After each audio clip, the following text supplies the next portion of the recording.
Tell me a ghost story that sounds completely unbelievable but is entirely... 14 years ago, I was pregnant with my oldest son when something, I don't know what it is, I believe attached to my oldest son, and has followed my family ever since. I don't talk about this a lot, but I will. Forewarning, I really need the whole 10 minutes, and I'm going to try my best not to have to do a part 2, but I've tried to do this a million times, and I'm just going to have to cut so much out. It may be a part 2. That being said, if I mention a story that you want me to elaborate on, or if you want more stories, because I cannot possibly tell you everything of 14 years of stuff, let me know, and I'll make a video about different things. But that being said, I'm just going to go run through the basics. So it started with us hearing and seeing things.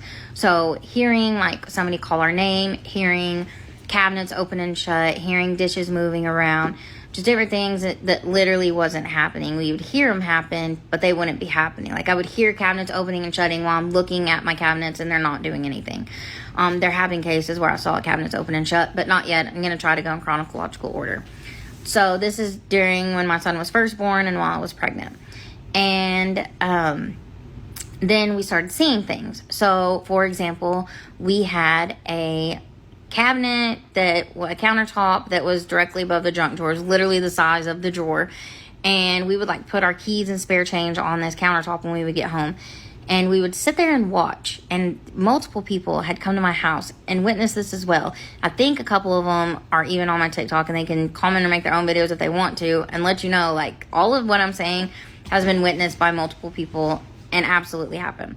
So we would watch it, just like a penny or keys or something, just slide across the counter and drop into the floor, with no one near it and no explanation for it. And when this is happening, we're gaslighting ourselves. We're like, there's no way, there's got to be an explanation. Like, are we really seeing what we think we're seeing? Like, this is crazy. We didn't, especially my husband, he still, after everything that we've seen, and it gets crazy, you'll hear, he still doesn't want to admit that it's something paranormal. So, then it started escalating. We tried to ignore it. And of course, we're like, we don't know what this is. We don't know what to believe. You know, we would joke like, oh, the ghost, stuff like that. But it wasn't anything serious. And then it got serious. Like one day, I got shoved out of my apartment. That's a long story that I'll have to go a lot into detail to. But my son was upstairs asleep. I got shoved out of my front door. The door slammed behind me with my son alone in my house upstairs, asleep. That was probably one of the scarier things. A few weeks after that, it tried to burn down my house with myself and my son in it. And this is my oldest son. I have a 13-year-old and a 6-year-old. So I'm talking about the 13-year-old. It tried to catch us on fire. If we would have been upstairs longer, or the fire stuff would have happened like even 30 minutes sooner, I wouldn't be here. We wouldn't be here today. Because where we were upstairs was directly above the kitchen where this all happened. And like, so I went into the kitchen and all the burners were on and there was a fire, and I put out the fire. I went outside, made a phone call, come back in, the burners are all back on. It was scary. There's a lot more to that too. That'd have to be another video because there's no time for that. At this point, we say we're going to move. I was already pregnant again. My older two are 14 months apart. I don't want to hear judgment. And so we needed a bigger place. I only had a 2-bedroom apartment. It was a tiny little townhome. And so we needed a 3-bedroom because I was having a girl. And we just needed a bigger place. I wanted out of there.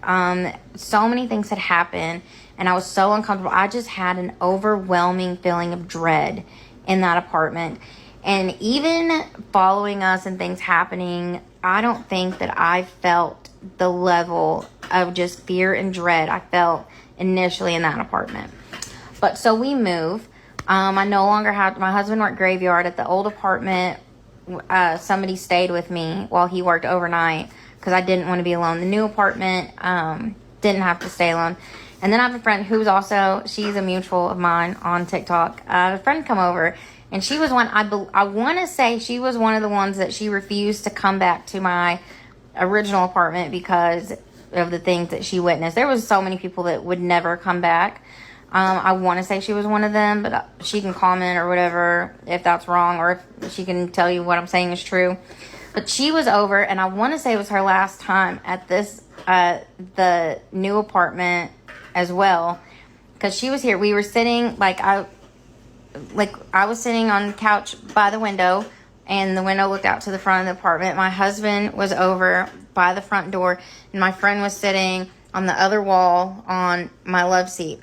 And we were talking, and she was asking me actually about all the things that had happened and said, has anything happened here? And I was explaining how things were so much better. I hadn't heard or seen anything, and that dread was gone. I felt so comfortable being home alone with the kids at night, overnight. I didn't feel scared. It was so light. The energy was just light and wonderful, and I loved it.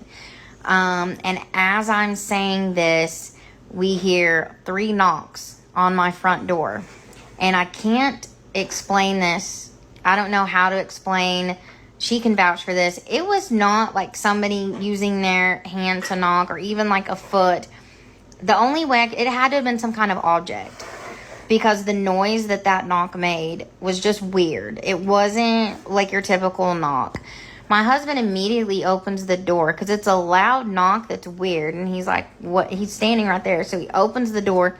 Nobody's there.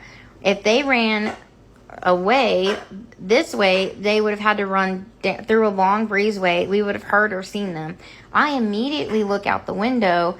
If they would have ran this way, I would be able to see somebody running how my window and apartment was set up here. So nobody was there. And when we see that there's nobody, it's not some little kids messing around or anything, I make the comment, it knocked and you let it in. And since then, I've read things about 3 knocks or something, but I haven't read too much into it because it terrifies me.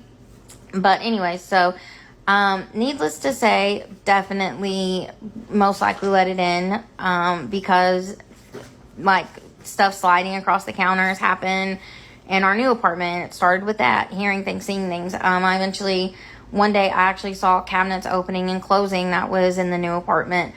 A TV flew across a room and broke, a big plasma TV, like those old school. It was a 19-inch old school big plasma TV. Literally, we heard a big boom, and it ran into my daughter's room, and she had a little plasma old school TV, and it was on the opposite side of her room than it was supposed to be, and it was broken. If you know about those TVs, you know how hard those are to break, and it was shattered. And that was scary. And then other things happened. My son and I had the exact same sleep paralysis with the night terror. A few days apart, I had one that something evil was holding my son, and whatever it was doing froze me, where I couldn't move, I couldn't breathe, I couldn't talk. My son was screaming for me, and this thing was just laughing at me. And I freaked out. It was my first sleep paralysis, first night terror. I woke up absolutely distraught. That's a whole nother story. A couple weeks later, he comes to me screaming and explaining the exact same dream. And so that was wild. I don't know what to make of that, but it was crazy. And then he sees it. He was 2.5. He was going to the bathroom. He did a double take towards his room. He dropped to the floor, and all he could tell me, he was 2.5, was that there was a monster. And then he starts scrambling to me, freaking out. It took 6 months for him to go back into his room. He wouldn't even go in his room with one of us. And then just random things have happened throughout. Most recently, he's now 13 and on 2 antipsychotics to prevent him from seeing things, because he sees things like a really tall, skinny man with long, sharp fingers follows him around everywhere. And then it started being people would scream into his ear, just scream to the top of their lungs. And then there started being a cat with its eyes popped out, running towards him. It was bloody and deranged looking, and its eyes would just be hanging out, and it would terrify him. So that it became a lot. And again, there's so much to this, and I can go into more details, but yeah, it's been a really wild 14 years.